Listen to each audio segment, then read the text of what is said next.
दोस्तों, आज हम लोग सुनने जा रहे हैं कथा सम्राट मुंशी प्रेमचंद की लोकप्रिय कहानी के खजाने से एक कहानी नमक का दारोगा। जब नमक का नया विभाग बना और ईश्वर प्रदत्त वस्तु के व्यवहार करने का निषेध हो गया तो लोग चोरी छिपे इसका व्यवहार करने लगे। अनेक प्रकार के छल प्रपंचों का सूत्रपात हुआ।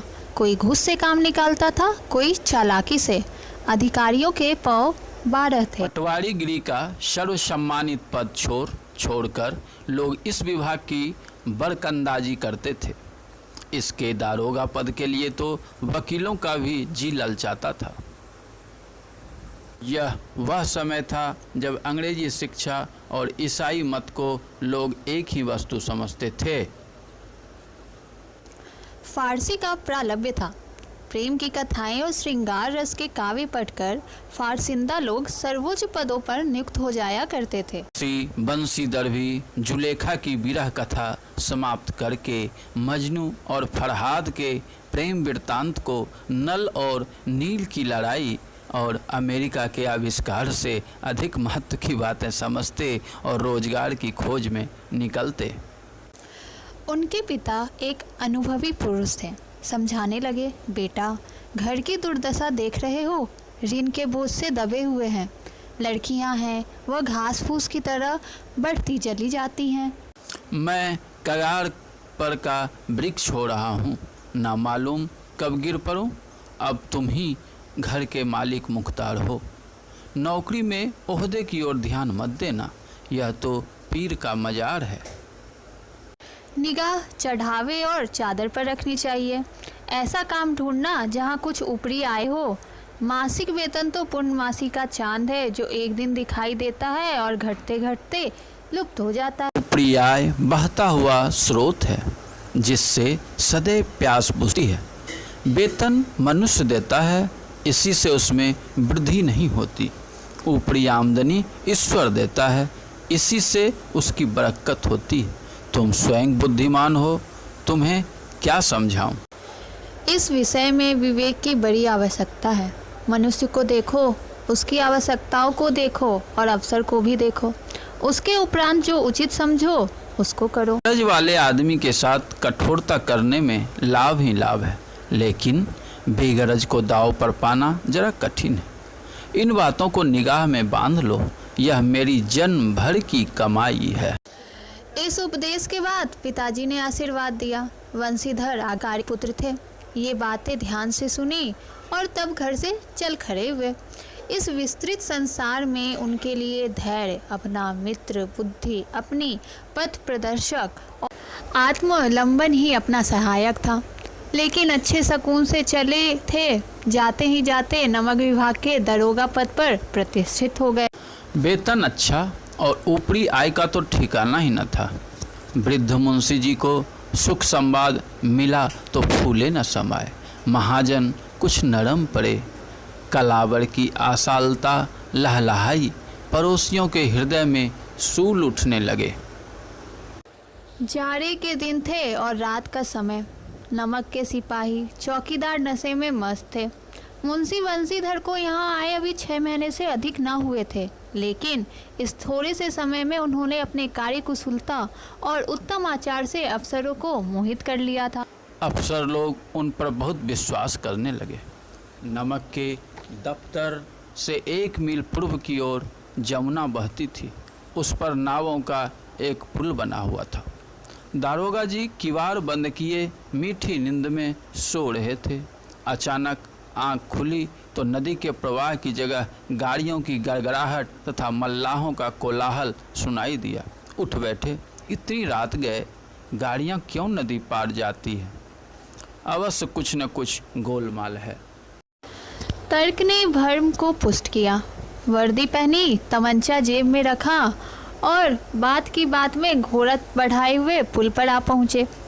गाड़ियों की एक लंबी कतार पुल के पार जाती देखी। डांट कर पूछा, किसकी गाड़ियां हैं? थोड़ी देर तक सन्नाटा रहा। आदमियों में कुछ खाना फूसी हुई। तब आगे वाले ने कहा, पंडित अलोपीद्दीन की। तो फिर उन्होंने कहा, कौन पंडित अलोपीदीन? दातागंज के? मुंशी बंसीधर चौके। पंडित अलोपीदीन इस इलाके के सबसे प्रतिष्ठित जमींदार थे। लाखों रुपए का लेन देन करते थे। इधर छोटे से बड़े कौन ऐसे थे जो उनके ऋणी ना हो। व्यापार भी बड़ा लंबा चौड़ा था। बड़े चलते पुर्जे आदमी थे। अंग्रेज अफसर उनके इलाके में शिकार खेलने आते और उनके मेहमान होते। 12 मास सदाव्रत चलता था।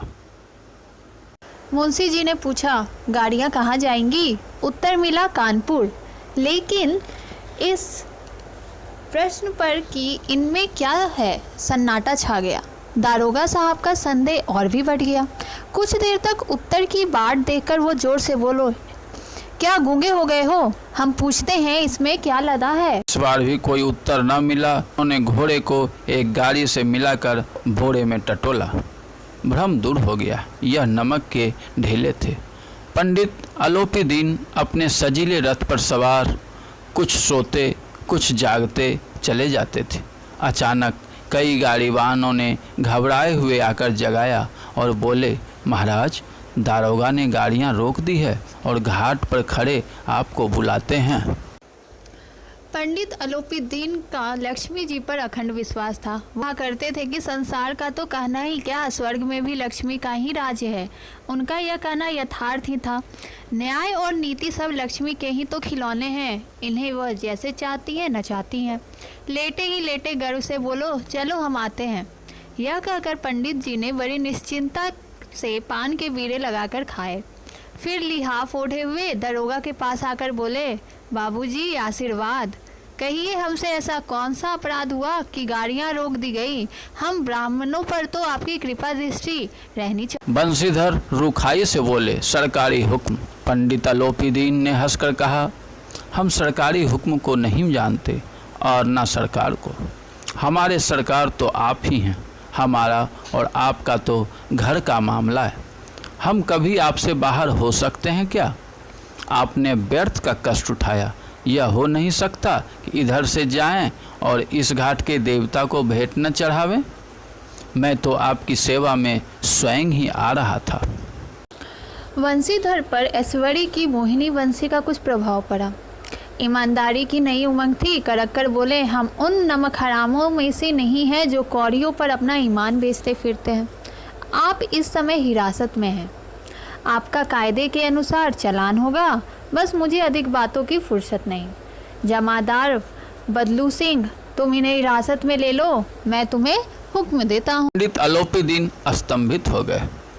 गाड़ीवानों में हलचल मच गई। पंडित जी के जीवन में कदाचित यह पहला ही अवसर था कि पंडित को ऐसी कठोर बातें सुननी पड़ी। बदलू सिंह आगे बढ़ा, किंतु रोब के मारे यह साहस न हुआ कि उनका हाथ पकड़ सके। पंडित जी ने धर्म को धन का ऐसा निरादर करते कभी न देखा था। विचार किया कि यह अभी उदंड लड़का है, माया मोह के जाल में कभी नहीं पड़ा, अलहर है, झिझकता है। बहुत दीन भाव से बोले, बाबू साहब ऐसा न कीजिए, हम मिट जाएंगे। इज्जत तो धूल में मिल जाएगी हमारी। हमारा अपमान करने से आपके हाथ क्या आएगा? हम किसी तरह आपसे बाहर थोड़े ही हैं। वंशीधर ने कठोर स्वर में कहा, हम ऐसी बातें नहीं सुनना चाहते। अलोपीदीन ने जिस सहारे को चट्टान समझ रखा था वह पैरों के नीचे खिसकता हुआ मालूम हुआ। स्वाभिमान और धन ऐश्वर्य को कड़ी चोट लगी, किंतु अभी तक धन की सांख्यिक शक्ति का पूरा भरोसा था। अपने मुख्तार से बोले, लाला जी 1000 के नोट बाबू साहब को भेंट करो। आप इस समय भूखे सिंह हो रहे हैं। वंशीधर ने गर्म होकर कहा, 1000 नहीं, 1 लाख भी मुझे सच्चे मार्ग से नहीं हटा सकते। धर्म की इस बुद्धिहीन दृढ़ता और देव दुर्लभ त्याग का मन बहुत झुंझलाया। अब दोनों शक्तियों में संग्राम होने लगा। धन ने उछल उछल कर आक्रमण करने शुरू किए। 1 से 5, 5 से 10, 10, 15 और 15 से 20,000 तक नौबत पहुंची, किंतु धर्म अलौकिक वीरता के इस बहुसंख्यक सेना के सम्मुख अकेला पर्वत की भांति अटल अविचलित खड़ा था। अलोपीदीन निराश होकर बोले, अब इससे अधिक मेरा साहस नहीं, आगे आपको अधिकार है। बंशीधर ने अपने जमादार को ललकारा। बदलू सिंह मन में दारोगा जी को गालियां देता हुआ पंडित अलोपीदीन की ओर बढ़ा।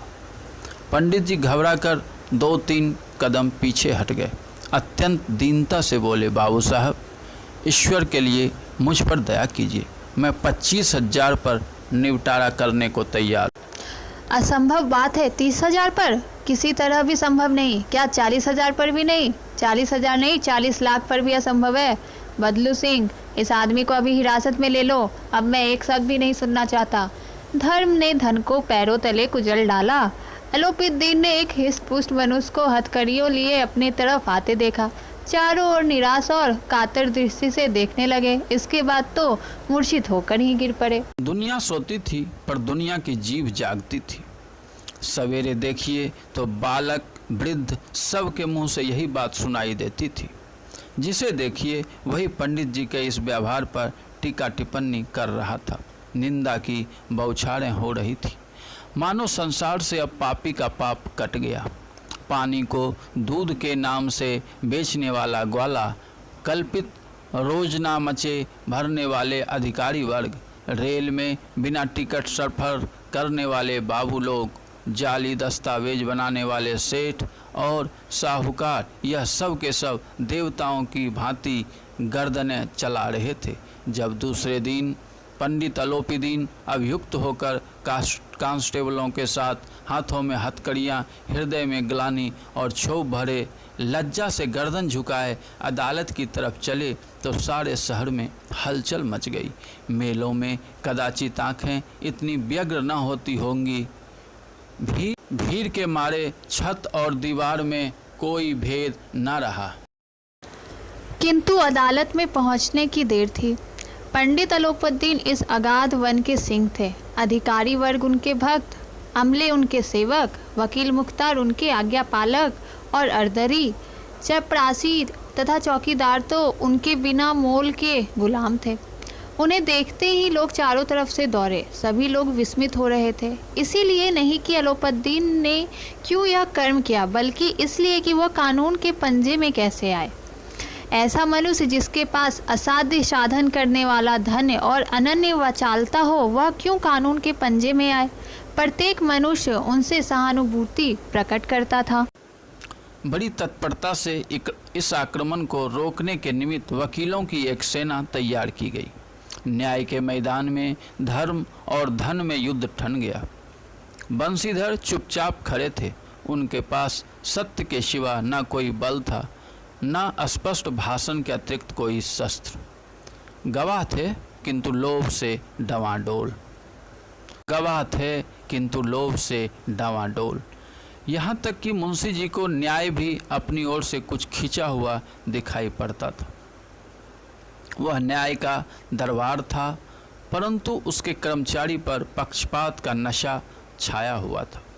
किंतु पक्षपात और न्याय का क्या मेल। जहाँ पक्षपात हो वहाँ न्याय की कल्पना भी नहीं की जा सकती।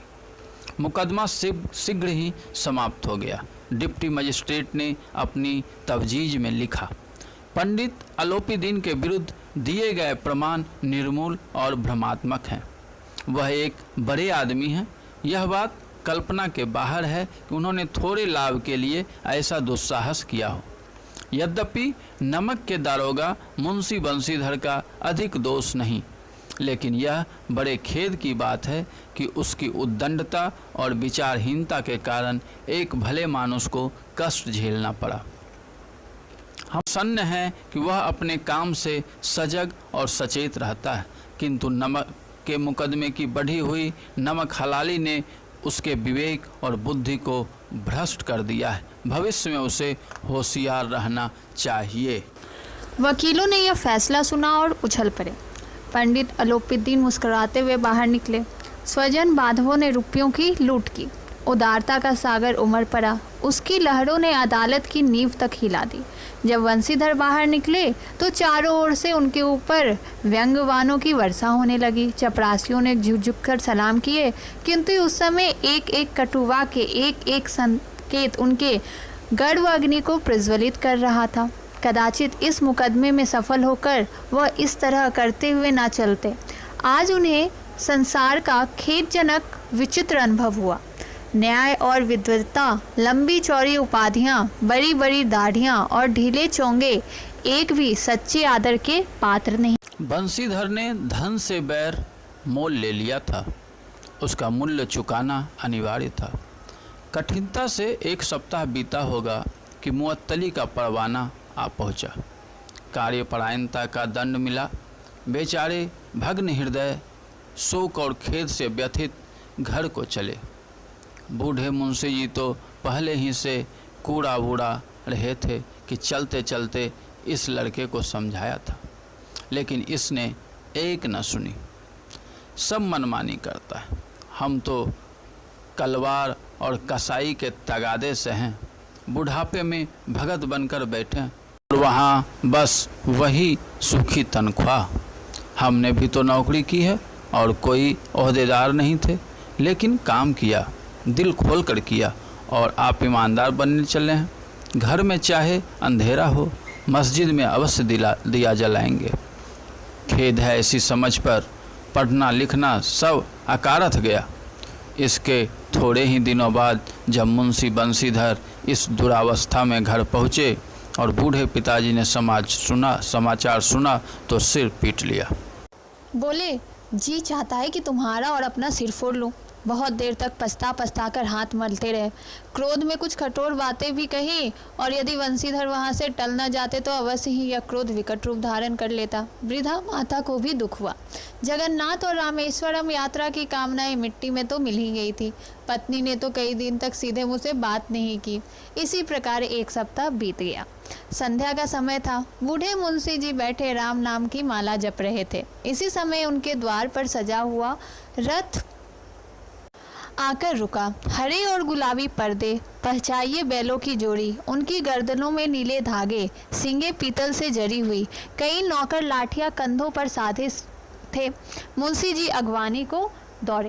देखा तो पंडित अलोपुद्दीन है। झुककर दंडवत की और लप्पो चप्पो की बातें करने लगे। हमारा भाग्य उदय हुआ जो आपके चरण इस द्वार पर आए। आप हमारे पूज्य देवता हैं। आपको कौन सा मुख दिखाएं? मुख में तो कालिख लगी है, किंतु क्या करे, अभागा कपूत है, नहीं तो। आपसे क्यों मुँह छिपाना पड़ता? ईश्वर निसंतान चाहे रखे पर ऐसी संतान ना दे। अलोपीदीन ने कहा, नहीं भाई साहब, ऐसा न कहिए। मुंशी जी ने चकित होकर कहा, ऐसी संतान को और क्या कहूँ। अलोपीदीन ने वात्सल्यपूर्ण स्वर में कहा, कुल तिलक और पुरखों की कीर्ति उज्जवल करने वाले संसार में ऐसे कितने धर्मपरायण मनुष्य हैं जो धर्म पर अपना सब कुछ अर्पण कर सकें। पंडित अलोपीदीन ने वंशीधर से कहा, दरोगा जी, इसे खुशामद न समझिए। खुशामद करने के लिए मुझे इतना कष्ट उठाने की ज़रूरत न थी। उस रात को आपने अपने अधिकार बल से मुझे अपनी हिरासत में लिया था, किंतु आज मैं स्वेच्छा से आपकी हिरासत में आया हूँ। मैंने हजारों रईस और अमीर देखे, हजारों उच्च पदाधिकारियों से काम पड़ा, किंतु मुझे प्रयास किया तो आपने। मैंने सबको अपना और अपने धन का गुलाम बनाकर छोड़ दिया। मुझे आज्ञा दीजिए कि मैं आपसे कुछ विनय करूं। बंसीधर ने अलोपीदीन को आते देखा तो उठकर सत्कार किया, किंतु स्वाभिमान सहित। समझ गया कि यह महाशय मुझे लज्जित करने और जलाने आए। क्षमा प्रार्थना की चेष्टा नहीं की, वरन उन्हें अपने पिता की यह ठकुर सुहाती की बात असहज सी प्रतीत हुई। पर पंडित जी की बातें सुनी तो मन की मैल मिट गई। पंडित जी की ओर उड़ती हुई दृष्टि से देखा, सद्भाव झलक रहा था। गर्व ने लज्जा के सामने सिर झुका दिया। शर्माते हुए बोले, यह आपकी उदारता है जो ऐसा कहते हैं। मुझसे जो कुछ अभिनय हुई है उसे क्षमा कीजिए। मैं धर्म की बेड़ी में जकड़ा हुआ था, नहीं तो वैसे मैं आपका दास हूँ। जो आज्ञा होगी वह मेरे सिर माथे पर।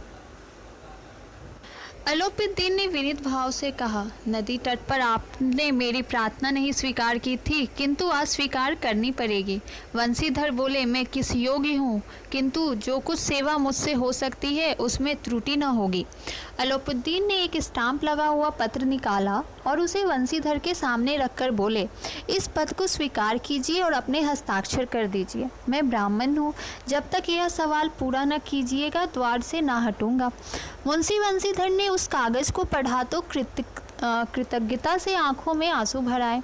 पंडित अलोपीदीन ने उनको अपनी सारी जायदाद का स्थायी मैनेजर नियुक्त किया था। 6000 वार्षिक वेतन के अतिरिक्त रोजाना खर्च अलग, सवारी के लिए घोड़ा, रहने को बंगला, नौकर चाकर मुफ्त। कंपित स्वर में बोले, पंडित जी, मुझ में इतनी सामर्थ्य नहीं है कि आपकी उदारता की प्रशंसा कर सकूं, किंतु ऐसे उच्च पद के योग्य नहीं हूँ। अलोपीदीन हंसकर बोले, मुझे इस समय एक अयोग्य मनुष्य की ही जरूरत है।